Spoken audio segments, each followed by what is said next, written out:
I work reception at a Sydney medical clinic. An American tourist stormed in, bleeding from his hand, demanding immediate surgery. I explained we'd clean and bandage it, just a shallow cut. He refused. In America, we take hand injuries seriously. I need a specialist. I asked if he had insurance.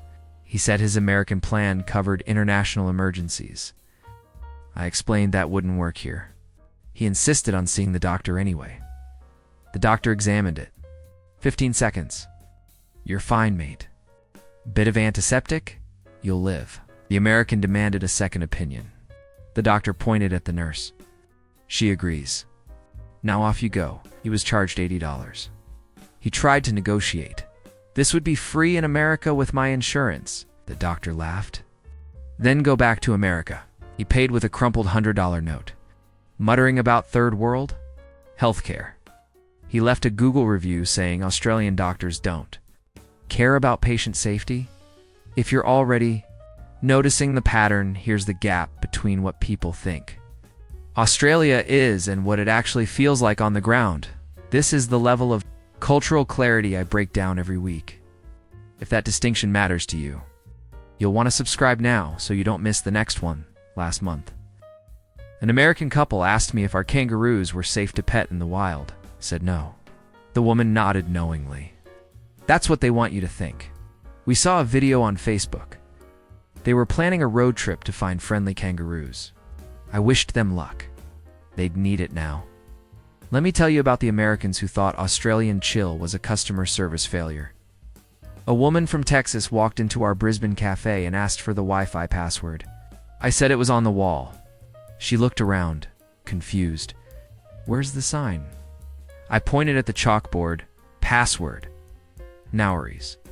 I did in. Didn't work. She came back annoyed. Your Wi-Fi is broken. I walked over, typed it myself. Worked fine. She insisted I'd done something different. I showed her the chalkboard again. She squinted. That says no worries?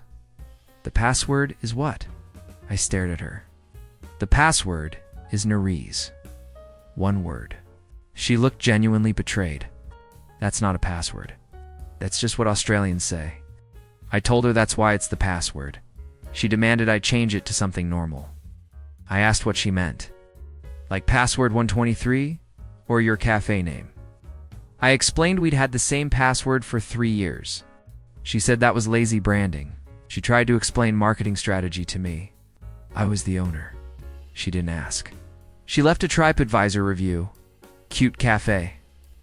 But staff is unnecessarily confusing. An American dad brought his family to Bondi Beach. He asked our lifeguard if we had certified swimming instructors on duty. The lifeguard said no, just lifeguards. The dad frowned. So if my son starts drowning, who teaches him to swim? The lifeguard stared. Mate, if he's drowning, I pull him out. The dad wasn't satisfied. But what if he wants to learn properly? The lifeguard suggested swimming lessons at the local pool. The dad scoffed. We're on vacation. I'm not paying for lessons. We wanted free beach lessons from lifeguards. The lifeguard explained that wasn't their job. The dad accused him of not caring about children's safety. The lifeguard radioed his supervisor. The supervisor arrived, listened, and told the dad the same thing. The dad posted on Facebook, Australian lifeguards refuse to teach kids basic water safety. He included a photo of our clearly marked lifeguard station. Several Australians commented, confused. He doubled down. This is why Australia has a drowning problem. We don't. We have some of the best beach safety in the world. I manage a bottle shop in Melbourne.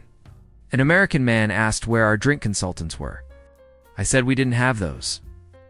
He looked around the store, visibly annoyed. Then how do I know what to buy? I suggested looking at the labels. He said that wasn't premium service. He wanted someone to walk him through our entire wine selection. We're a bottle shop. Not a sommelier service? I offered basic recommendations. He interrupted. Do you even know about wine? I've worked here 6 years. I know plenty. He asked where I studied. I said I didn't go to wine school. He smirked. Exactly. He grabbed a random bottle and left. 2 days later, he called to complain. "This wine tastes like vinegar." I asked which bottle. He described it. It was a $15 table wine. I asked what he expected. He said quality. I explained that $15 gets you exactly that drinkable table wine. He said in California, $15 wine is exceptional. I told him he wasn't in California. He hung up and emailed my manager, demanding a refund. My manager replied, "No worries," but no refunds. An American woman checked into our Gold Coast hotel and immediately asked the receptionist if we had turned down service. "We don't." She was shocked. "This is a 4-star hotel," the receptionist shrugged. "Yep." The woman demanded to know who would prepare her bed each night. The receptionist said, "No one. You're adults. You can handle your own bed." The woman's face went red. "That's incredibly rude." The receptionist apologized for being unclear, but stood firm. "We don't offer that service." The woman asked for the manager. The manager repeated the same thing. She accused us of false advertising. 4 stars means full service. By the way, most people never catch the deeper theme behind these stories. It's not about tourists acting wild. It's about how different systems shape different expectations. If you notice that kind of thing, you're exactly the kind of viewer who stays ahead by subscribing. The manager pulled up our website, showed her the amenities list. Turned down service wasn't there. She said it was implied. The manager disagreed. She demanded a discount. He said no. She left a Yelp review. Staff is hostile and dismissive. Manager was argumentative. She stayed the entire week.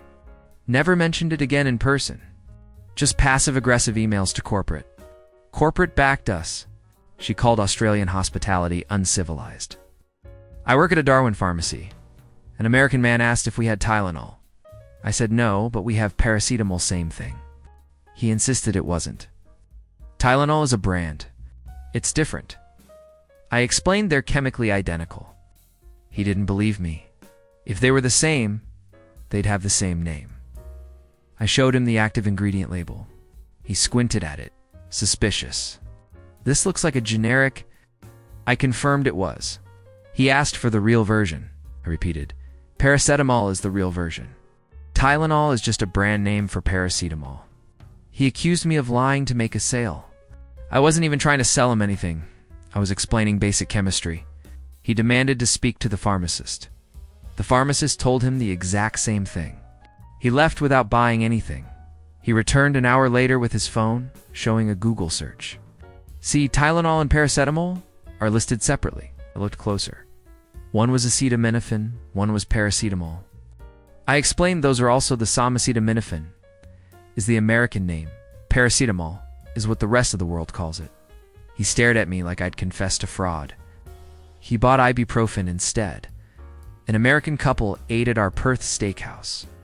The husband ordered his steak Pittsburgh rare. Our chef had no idea what that meant. The waiter asked for clarification. The husband sighed, annoyed. Charred outside, raw inside. It's a classic American preparation.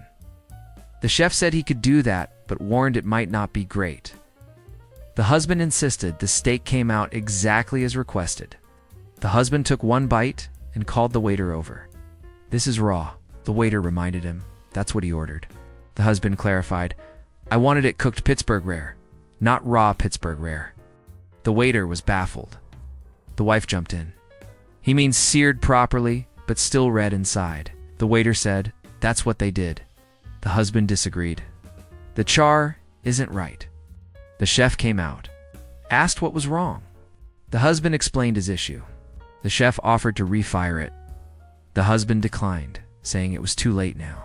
Ate half and left the rest. Then complained to the manager that our chef doesn't understand American steak culture. The manager comped his drink. That wasn't enough. He wanted the entire meal free. The manager refused. He posted a 1-star review. "Avoid unless you want disrespected by arrogant staff." I bartended in a Karen's pub. An American bloke walked in and asked what beer we had on tap. I listed 6 options, all Australian. He frowned. "No American beers?" I said no. He asked why not.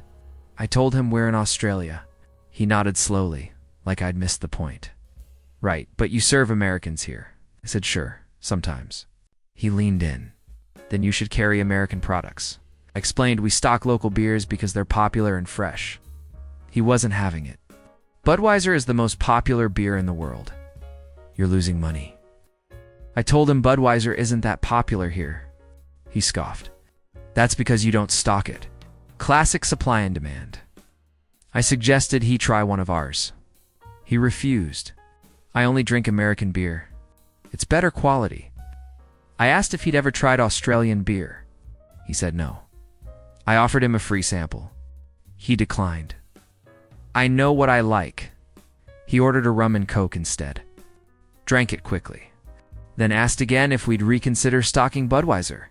I said no. He shook his head, disappointed. This is why Australian bars don't succeed internationally. I pointed out, we're not trying to succeed internationally. We're a local pub in Cairns. He muttered something about missed opportunities and left. No tip. Not that we expected one. 20 minutes later, he came back. Do you have Coors Light? Mate, we've been through this. Look, I get it. Australia does things differently. We're laid back, direct, and unapologetic about it. That's not laziness, it's efficiency. We don't do unnecessary stress. Most tourists love it, but every now and then someone mistakes our chill for incompetence. They want American-style service in a country that doesn't work that way. And honestly, that's their problem, not ours. If you've experienced this kind of culture clash, or if you've been that tourist drop, comment. And if you want this kind of no-nonsense, cultural decoding on tap delivered with the honesty most channels won't. Touch subscribing simply locks you into the good stuff before it disappears in the feed. I'll keep doing the work either way. But the people who subscribe stay 3 steps ahead. I'd love to hear your stories. And if you enjoyed this, stick around. Next time I'm covering the Americans who thought tipping in Europe was optional. You won't believe what happened.